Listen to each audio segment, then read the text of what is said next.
Good afternoon students. आज मैं आप लोगों को टेंस के बारे में बताने जा रहा हूँ। टेंस मतलब काल, काल मतलब समय। जो समय को दर्शाए उसे हम काल कहते हैं। एंड इन इंग्लिश जो टाइम को दर्शाए, a word which denote time is called tense. Tense 3 type के होते हैं: present tense, past tense, future tense. Present tense मतलब वर्तमान काल, पास्ट टेंस भूतकाल और फ्यूचर टेंस भविष्य काल। चलिए, जैसे हम उदाहरण समझते हैं कि जैसे राम आम खाता है,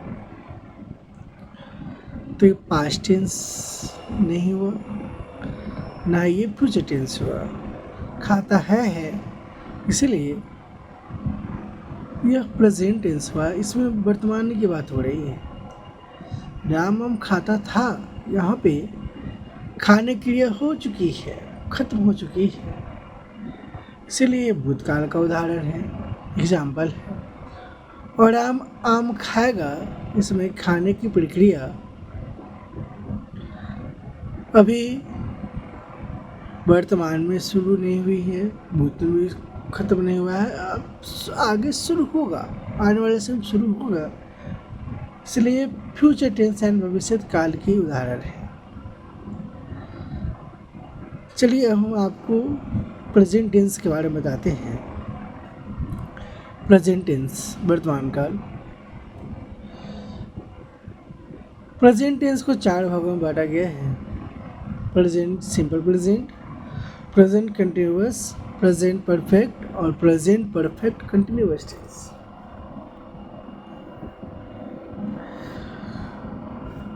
present perfect continuous tense, present perfect, present continuous और सिंपल प्रेजेंट। चलिए मैं आपको सिंपल प्रेजेंट टेंस के बारे में बताता हूँ।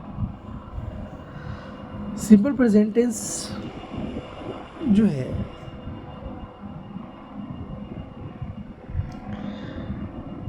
यह आपको हैबिचुअल एक्शन और यूनिवर्सल ट्रूथ को दर्शाता है। Do you know habitual action, universal truth? Habitual action यानी जो हमेशा होने वाली चीज़ें हैं, जैसे हम लोग हमेशा विद्यालय जाते हैं, बच्चे जो होते हैं सो पढ़ाई करते हैं, खाना खाते हैं, नहीं, यानी रोज़मर्रा की जितनी भी चीज़ें हैं वो हैबिचुअल एक्शन। और यूनिवर्सल ट्रूथ यानी भौमिक सत्य, ब्रह्मांडिक सत्य, यह जो संसार में केवल एक हो। जैसे सूर्य पूरब दिशा में उगता है, ये तो सत्य बात है, नहीं, इसे कोई कभी बदल नहीं सकता। तो ये हमारा होता है क्या, सिंपल प्रेजेंट टेंस। इसको समझने का तरीका है, इसके अंत में ता हो, ती हो, ते हो, यह सिंपल प्रेजेंट टेंस कहलाता है। क्या कहलाता है? Simple present tense. इसका स्ट्रक्चर है पॉजिटिव का सब्जेक्ट प्लस V1 या V5 प्लस ऑब्जेक्ट। V1 यानी वर्ब का पहला रूप और V5 यानी वर्ब का 5वां रूप। आप जानते हैं वर्ब मतलब होता है क्रिया। एक्शन वर्ड एंड और डूइंग वर्ड, एक्शन वर्ड और डूइंग वर्ड दोनों सेम ही है, तो एक्शन वर्ड और doing word are called verb. ऐसे हिंदी में जिसके अंत में ना हो, जैसे खाना पीना, हंसना, गाना, रोना, बोलना इत्यादि, काम करने का बोध करा रहा है, इसलिए ये क्या होता है, क्रिया। तो इंग्लिश में क्रिया को 5 भागों में बांटा गया है: verb 1, verb 2, verb 3, verb 4, verb 5। जैसे मान के चलिए हम एक व्यूअर लेते हैं एग्जाम्पल में, गो का वर्ब फॉर्म होता है सेकेंड में, V2 में वेंट, थर्ड में गोन, फोर्थ में आईएनजी जिसको जीरंड भी कहते हैं, और 5 में एस लगा देते हैं यानी गोज। तो जैसे राम आम खाता है तो उसका पॉजिटिव क्या होगा, Ram it's a mango.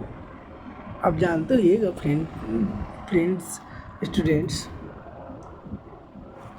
Ram it's a mango. इसमें इट्स जो है आप जानते हैं V5 क्यों लगा, तो ये पर्सन के अकॉर्डिंग लगता है। पर्सन भी 3 तरह के होते हैं friends, first person, second person, third person. इसको भी 2 भाग में बांटा गया है,